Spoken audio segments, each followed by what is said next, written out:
nakapatay gutom. So, meron tayong buko, guys. May nagdaan na nagtitinda ng buko. So, ngayon, guys, no? So, ito yung mga buko na binili natin, guys. 4 yan, guys, yung buko. So, ito yung sabaw ng buko. Tapos, nalagay natin dito yung ibang laman ng buko natin, guys. Yan. So, anin natin? So, yung ating coconut juice.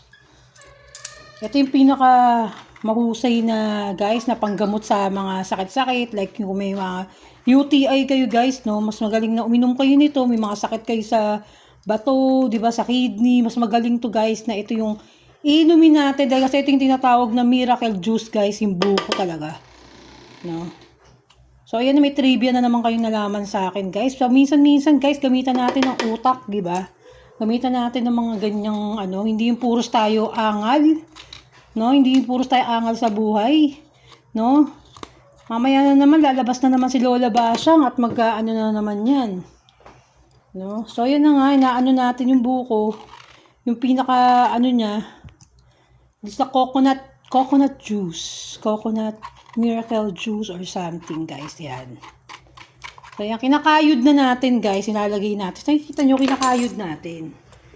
So, ayan. Ang sarap. So, ayan yung mga juice. Ito yung walang halo na, wala siyang halo na nyog. Guys. So, ayan. Ang sarap nito. Ayan. So, nakakadkad natin. So, yan. Kinakadkad natin yung ating buko to the highest level. No? Sarap nito, guys. So, nakabili rin tayo 25 pesos ang isa, guys. Ng ating buko is 25 pesos. Sa Manila, 40. Sa Manila siguro, Hindi, sa pagpasko 40. Pero ngayon, sa Manila, nasa 35. 40. 35 pesos. Dati sa 35. Hindi, bumibili ako 35. Sa palengke, 35 pesos ang isa, guys. Ito nila ako, 50. So, yan. Pag nilalako, mas mahal yan, 40. Pag lako. Mahal. So, yan na nga, guys. So, iinom tayo ngayon. Pakikita ko sa inyo, guys, kung paano uminom nitong buko na to. Pambira yan, guys. Pambira. So, iinom tayo ng buko. Mga tay dyan.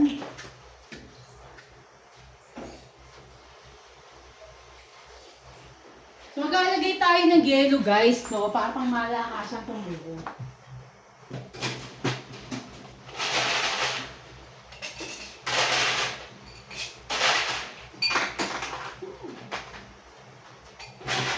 So, yan, guys. Ito ang ating buko. So, sasalina natin yung ating lagayan, guys. So, magsasalin tayo ng buko natin.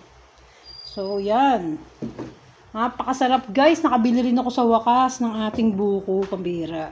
Kala ko di ako makakainom na ng buko. Yan, yung buko natin, guys, ha.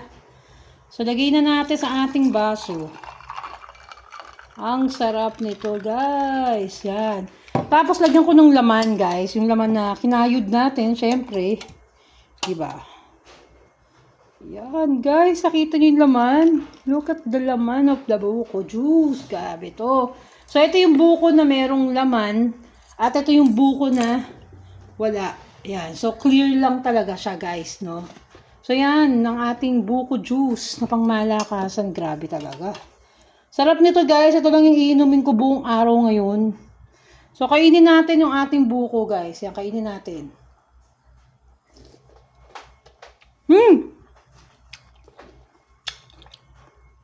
Grabe, manamis-namis yung pinakalaman niya. Guys, ang tamis niya. As in. Ayan, o. Ito yung natawag na laman na parang tawag nila malauhog. Ayan yung tawag nila. Yung ganyang klaseng laman, guys. Ayun yung masarap talagang pang buko juice. Tapos meron ding yung matitigas na, guys. Dahil kasi nga, di ba, ginagawang pang buko salad. Yung mga iba't ibang klase kasi, guys. Kung gusto mong ganyan, na malauhog siya, tapos medyo matigas. Sasabihin nyo dun sa nagtitinda. Kasi, ginaganyan nila yun, no? Pinakatok nila yung buko, guys. Doon nila nalalaman kung anong klase yung buko. Kung ganito ba siya, or di ba matigas, na pang salad, gano'n. So, iinom na natin, guys. Inumin na natin ang ating pangmalakasan na buko juice.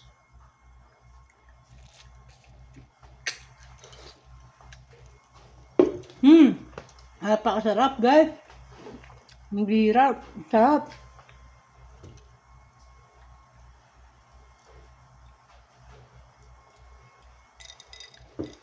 So, ito yung pinaka-healthy, guys, sa lahat na dapat nating inumin. Di ba? Yung iba may nagsasabi, pag uminom ng buko, tataas daw yung sugar. Ganun. May mga nagtitest, guys, na kung ano yung mga pagkain na nakakataas daw ng sugar. No? So, uminom siya ng buko, nag-ano daw yung sugar niya, pambira. Di ba? Ano na lang ba? Lahat na lang ba bawal sa mundo? Wala na ba tayong dapat kainin? Lahat na lang ipagbabawal nila. Di ba? Lahat yan, mga kinakain natin na sa likas na yaman, guys, no? Gawa lahat ng Diyos yan, walang bawal-bawal dyan. No? Dahil kasi yan ang ginawa ng Diyos para kainin natin yung mga ganyang fresh. No? Payo lang kasi yung mga kumakain talaga ng mga matitigas lang ulo talaga kasi ng mga tao, di ba? Nandun na nga yung mga masasarap na inumin na talagang fresh na alam mo makakagamot sa'yo. Ayaw pa talagang inumin ng tao. Mas gusto pa nila talaga yung mga iniinom na matatamis, guys, na hindi nakakabuti sa katawan natin. Like yung mga powder juice, di ba? So, ano may dudulot sa katawan mo yung powder juice na yan? So, ito, dapat ganito buko. Mga pineapple juice.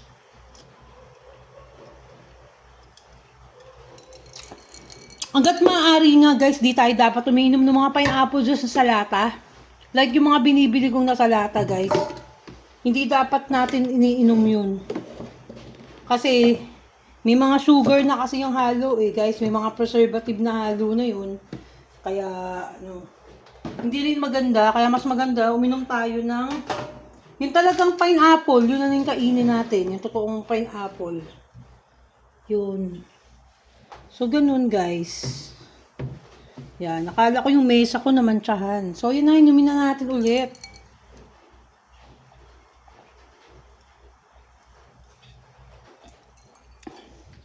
Yun yun, naubos ko na. Ang sarap talaga, guys, eh.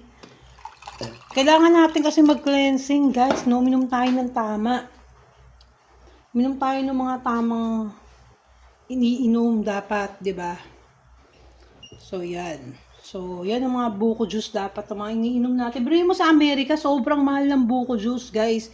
Si Madonna nga, tsaka si Paris Hilton, ang alam ko, eh. May business silang dalawa na buko. Dahil kasi yung buko, nakakapayat daw, guys. Yung buko, kaya yun ang tinayo ni Madonna tsaka ni Paris Hilton na business. Di ko lang alam kung anong klaseng buko yun, pero meron na rin daw dito sa market natin yun. Nung buko na yun. Di ko alam kung anong brand na buko yung business nila. So, comment na lang kayo, guys, kung ano yung alam nyo na business nila na buko, anong brand sa Amerika. Yung mga nakakapanood sa Amerika sa atin. Kung anong brand yun para malaman naman natin yun at mainom natin yung buko na yun. Kaya lang, guys, pag yung buko, nakalagay na sa, tawag doon, nakalagay na sa lata, nakalagay na sa mga bottles, di ba? Parang hindi na fresh yun, guys. Pero as soon as possible, dapat talaga ininom natin na talagang fresh. Kapara so nakita nyo kaninang coconut juice, di ba? Talaga, as in talagang kabubukas lang ni Manong talaga yung buko at sinali namin dito. Diba?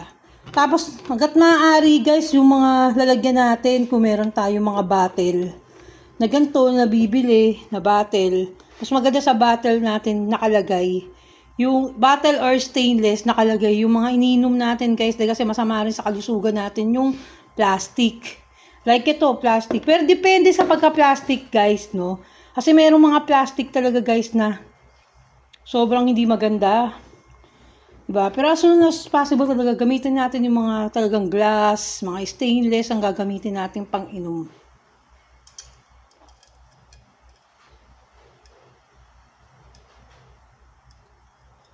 Ay, yan sarap, guys.